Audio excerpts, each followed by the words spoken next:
We're just a few days out from actual week 1 kickoff, and if you still need to fill holes in your roster and you want to make a couple of moves before that kickoff, I got them right for you with 2 buys, 2 sells, and 2 trades right here on RotoWire, and we'll hop right back into it with 2 buys. The first one, AJ Brown, wide receiver of the Eagles. Now, I know this isn't exactly a cheap person, but he is a top 10 wide receiver that, let's say if you started running back, or running back tight end, and then the rest of your draft went poorly, I might trade one of those running backs to get AJ Brown, because of a lot of what is holding down his value are Dynasty Bros holding it down for age and the fact that he missed a couple of games and volume. And I know that sounds like a triple threat and why you should fade him, but I think 2 of those things are going to have some positive regression. And the first one I think is the target volume. I know that Saquon Barkley had a lot of touches, but let's just say that it was the perfect season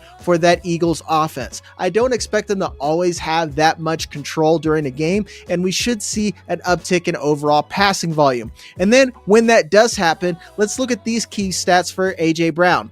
7th in yards per route run, 6th in yards per target. That is a good metric to know that once they do have that volume, he should be right in that top 5 wide receiver category. So yes, there's going to be a little bit of a floor, and that's why AJ Brown's a lot cheaper than some of these other elite guys, but that ceiling is sky high. And let's be honest, those are pretty nice floors. Those are marble floors for AJ Brown. And if you need to make that move to have a top wideout, I'd go ahead and go get him on your roster right now. Now for the second buy, it's a tight end, Mark Andrews. If you missed out on tight end, or your plan didn't work out and you were left there at the bottom trying to dig through, let's say Brenton Strange, who I like, but you want a little bit more upside, Mark Andrews has been free money, and his disappointing season was still pretty good considering he was 4th in yards per out run and 3rd in yards per target out of available tight ends, and he led tight ends in touchdowns with 11.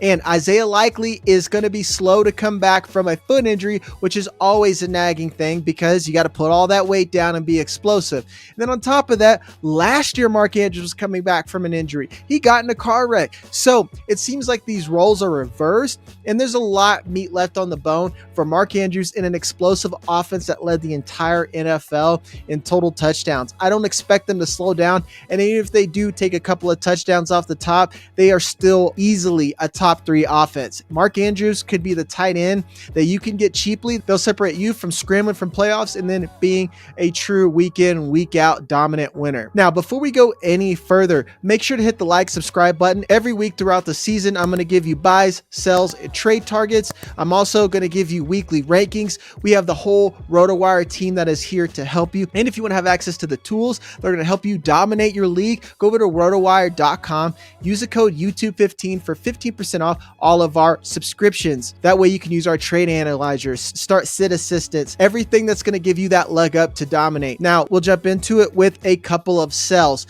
Now, the way I've made this is like those 2 buys that I gave you at the beginning of the video. And again, this is for redraft. You could easily get them for, let's say, trading one of your top picks just to fill out a roster and have a little bit more balance. These people that I'm selling, these players that you can either use to trade up for some of the guys that I'm talking about, or you could tier down and maybe acquire extra value. First one is Sam LaPorta. For instance, if you want to go get Mark Andrews and you have Sam LaPorta, I might just sell Sam LaPorta for Mark Andrews and pick up another cheap target, kind of like one of the ones I'm going to give you in a minute. He had fewer targets than Kelsey, a worse target share, and the biggest difference between him and Travis Kelce are that TDs made the difference. Yet Sam LaPorta has been valued much higher than Travis Kelce. I'm not saying that Travis Kelce is going to do a return to form or that the Taylor Swift marriage in age isn't going to affect him, but even Travis Kelce with Taylor Swift size ankle weights is much better than most tight ends, and he's still going to see north of 100 targets year in and year out till he retires. I'm moving Sam LaPorta for Andrews or Travis Kelce, and then anything else I get on top of that is probably gravy. Now, for this next one, I'm going to get a lot of heat, but I tried to warm you up by giving Travis Kelce as someone that you could pivot off of for Sam LaPorta and drop those stats. And a big reason why I wanted to do that is because I think you should trade Xavier Worthy. A lot of people expect him to make that leap and immediately fill in the Rashee Rice role, especially since he's going to be out for 6 weeks. But keep in mind, Rashee Rice is only going to be out for 6 weeks. So that means when you need Xavier Worthy most during the playoffs for making that playoff push, he might be relegated to a tertiary role. Moreover, when he was actually on the field, and if you look at some of those advanced stats, I don't think he's the receiver that you think he is. He was 48th in yards per target, 44th in catch rate, 44th in target share. Even Quentin Johnston had a better target share than Xavier Worthy. It's just not that great. A lot of people are trying to shoehorn him in that he's immediately going to be Tyreek Hill, and I just don't think he's that physical of a player that Tyreek Hill was. Tyreek Hill was basically Devon Achane size running back, if not a little bit thicker, that was playing wide receiver, and Worthy's frame and lack of physicality limits him. I think he's going to be used, and I think they're going to try to get the ball in his hands, but I just don't think he's going to be the hyper target earner that you think he is to justify having him as a wide receiver 2. He's more like a wide receiver 3 that's going to have boom bust weeks, and I'd rather trade up or tier down to get someone else with a little bit more of a reliable ceiling and floor. And then I mentioned Travis Kelce as someone who I still expect to get targets, and I do expect a little bit of positive progression, if not all the way back to where he was a couple of seasons ago. But they just drafted Jalen Royals, who is basically a Rashee Rice clone. So I'm not saying that he's going to come in just like I said with Xavier Worthy, and then fill in that void and eat the same amount of targets. But more likely that Worthy and Royals may cannibalize off each other, and they're just not going to give you the numbers that you expect. So I would just rather have Kelce in this offense, or I'd rather just take Rashee Rice later, stash him, and then be able to play him once he's back in action after week 8. Even though he does have that bye week, it doesn't matter. I want Rashee Rice for the long haul when it matters most, and that's during the playoffs. Now, these next 2 guys are the trade targets that I want you to go after. One of them might be on the waiver wire, but this first one you're going to have to make a trade for. And like I said, I structured this video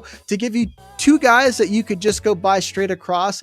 But if you want to go get someone else in like a 2-for-1 deal, go get 2 guys from one of your big trade targets.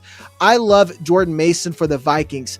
He was second in percentage of rushes over 15 yards. That's an incredibly good explosive run rate that was only behind Jahmyr Gibbs. Now he's going to a Vikings offense that looks a lot like the Rams or the 49ers, especially when you think about the rushing scheme that they have out there.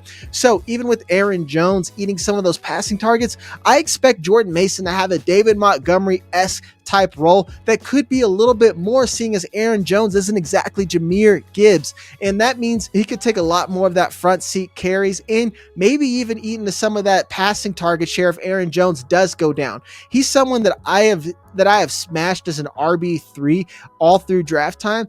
And if he's still going to be priced like that, if I could tier off of him and then pick up someone else afterwards, I will. The last one. The most work I had to do was scroll all the way down for Chris Rodriguez. He costs nothing. He's only owned in 5% of sleeper leagues, yet the words that we're hearing coming out of camp is not that Bill Krosky-Merritt sucks. It's that Chris Rodriguez is going to have a real role in this offense. And if anything, I think we might be a little bit too high on JCM. And Chris Rodriguez is someone who might have a 40 to 50% usage in this backfield that is virtually free.